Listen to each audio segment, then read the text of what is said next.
Hi friends, Sonia here with Ellie and Mac today, and what I want to go through with you today is a hack on the Good Vibes Joggers. What I love about the Good Vibes Joggers is they come with a really fun zipper pocket option, which is totally unique, but sometimes I just want a more simple pocket, something kind of for lounging around, and so I hacked them to have a jogger pocket, and I'll kind of show you what that looks like up close.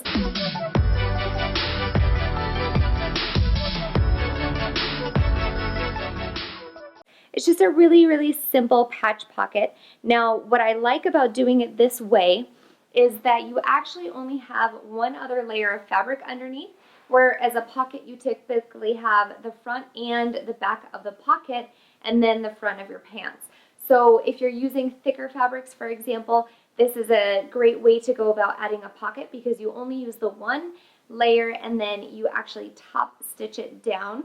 And I added a little bit of a band on mine, which, let's see, on this side with this really fun print. You can probably see it a little bit better. So I added a band on this side, and it actually is just so simple. It looks so nice, and then you top stitch it down. Right here, the top stitching, I just reverse cover stitched, which is using my cover stitch upside down. And so it kind of creates that bold line. It's a really fun technique, and then you can play around with your sizes too. So when you see a lot of like harem pants, for example, or the drop crotch pants, you get these huge big pockets. You can add your own that are just really big. I added small ones because I don't like my phone falling out of my pocket all the time. So you can see that my hand hole is pretty small in mine. So this is just a fun way to customize that for your own needs, and I will show you how I do this. So let's go ahead and get started. So I'm just taking a scrap piece of paper and I'm tracing the side seam edge of the front of my pants, not the crotch seam. You can see that is on the right side there. And I want to trace that top edge so that my pocket ends up matching up perfectly with the front of my pants. Now I made a couple of marks there for where I want my hand hole to go, and I'm just using a little French curve. You can also, of course, eyeball this. But I made my little hand hole mark, and then I'm also making my pocket mark. You want to play around with this size a little bit. What I've done in the past is actually lay my phone down here to make sure it'll fit in my pocket, or something like that, just to gauge your size a little. So now we have our patch pocket piece, and we're going to go ahead and cut that out. And then I'm separating the smaller piece for my hand hole because I'll cut that out of my front piece of my joggers first. So I'm laying down the fronts, the two fronts, which are cut and mirrored, and then I'm just going to put that smaller piece for the hand hole in the top corner, and those lines will match up perfectly with the edge because we traced that edge from our actual pattern piece.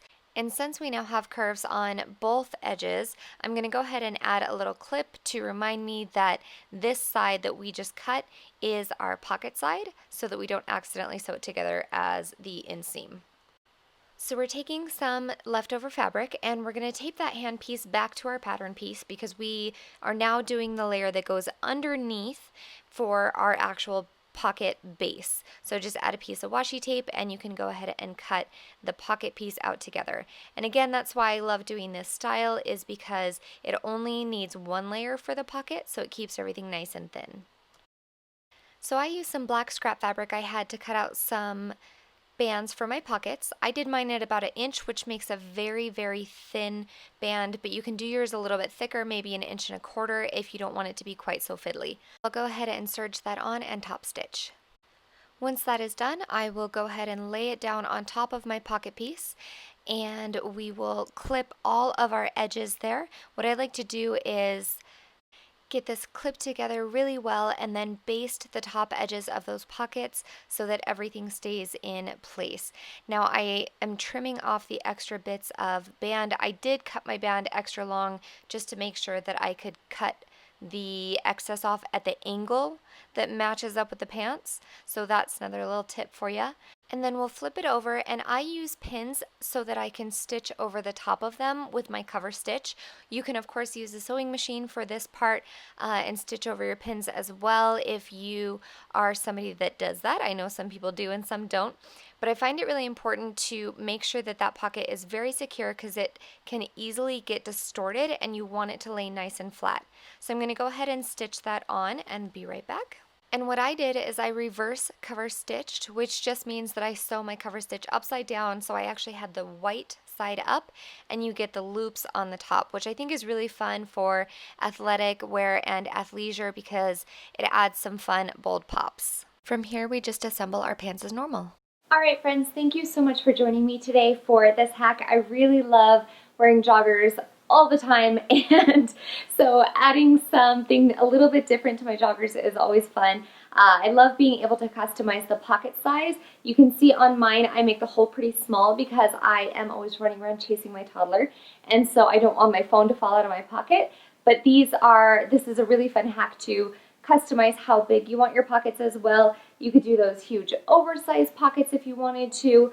There's a lot of different options. Another thing that you can do that I didn't show you is instead of adding a little band here, you can actually just add another 1/2 inch or so and fold it over and just hem your pockets if you don't want to contrast.